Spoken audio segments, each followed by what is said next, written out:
Hey, what's up? Lightboltjoe here. Today we're going to discuss the 2022 Netflix original sequel film, Forever Out of My League. Forever Out of My League. Couldn't get the words out. So the third and final film of our Out of My League trilogy series, the Italian series, that no one asked for, but we watched it. We've seen the characters grow and stuff. And so the second one leaves off on such a cliffhanger. What happens in regards to Marta getting her transplant, her lung transplant? So, beginning of this was her adapting to her new lungs, and everything was all hunky-dory and wonderful, and then she starts coughing again. Because the actual cystic fibrosis, that is the gene, not so much to affect the lungs specific, but it's the gene that in her body, which can affect the new lungs. So stuff's happening again. What happens next? She's back in the hospital. But Gabriel has quit his job in Paris. He's now teaching an art class at one of the local schools. And so Frederica and Jacopo started using Marta's old room, because she's now moved out with Gabriel, as a Airbnb kind of a thing. Like they rent it out for the week or whatever.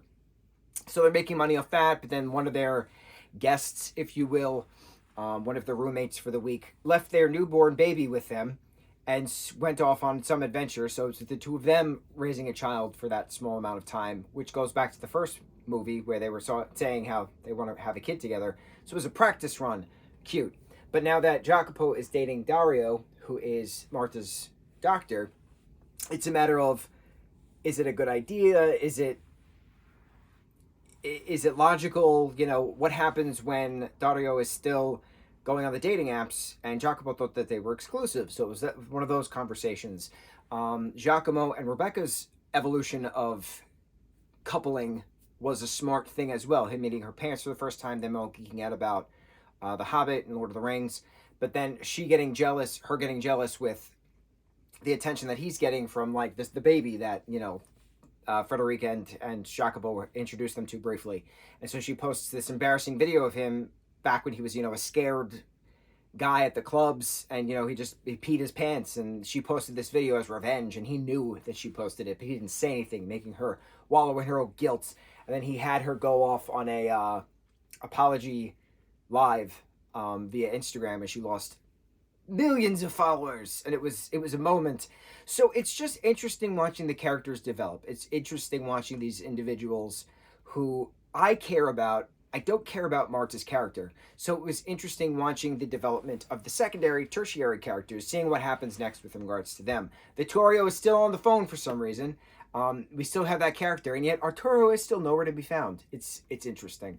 The Gabriel trying to rekindle the family dynamic that Marta has with her grandmother, who they have not spoken to since she was 18. They had left on horrible terms.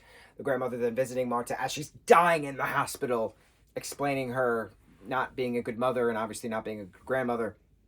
And then, it's a matter of, did they just kill Marta?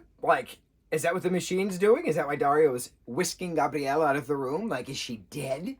And then it's a matter of, she's going to be fine. She pulled through. And I'm like, bro, you could have killed the character and it would have been dramatic. I mean, it was dramatic as well, but it would have been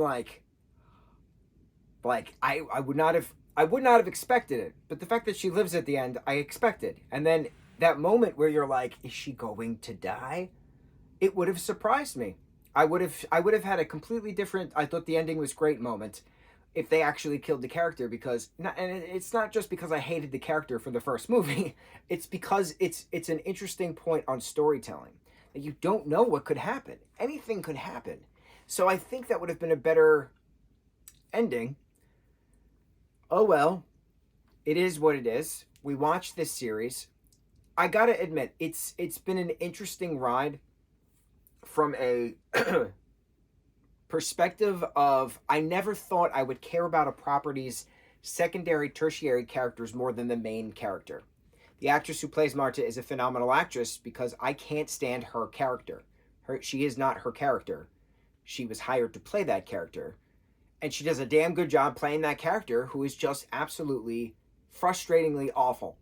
She's just awful. And I thought there would have been a change within regards to her getting the new lungs and all these things. But then she keeps shutting people out when she starts coughing again. And I'm like, bro, it's okay to not be okay. You can ask for help.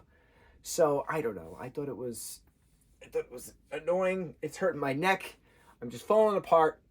But we finished our Italian trilogy of Out of My League, Still Out of My League, Forever Out of My League. I gotta revisit if I want to do campy trilogies ever again. I gotta think about that. But I was like, you know what? There could be character development, and the secondary, tertiary characters had character development. But bro, that main character just annoyed the hell out of me. I don't know how else to say it. We watched it. Check it off our list. On to the next review. Mahalo.